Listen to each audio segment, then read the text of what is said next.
Ayan, magugulay po tayo. Nilagyan ko na po yung ng bagoong.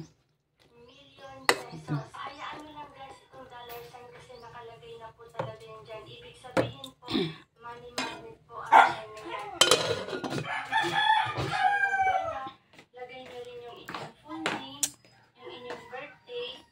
Ang kalat-kalat ng bahay.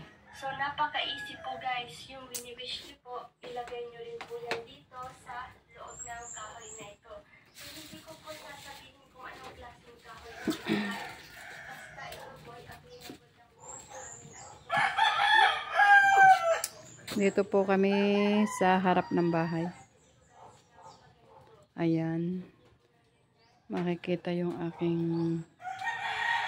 mga halaman na may ugat. Ayan. Sa harap po ng bahay yan.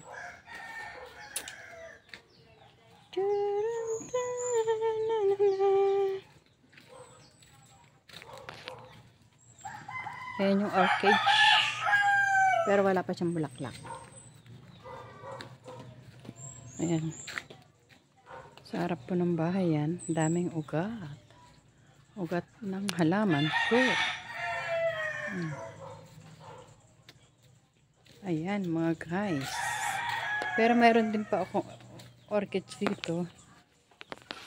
Pero konti lang ang bulaklak niya.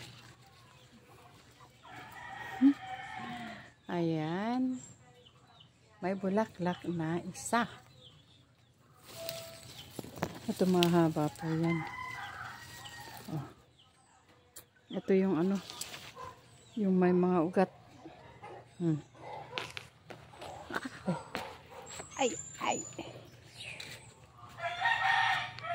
Yan yung kubo. Ba yan?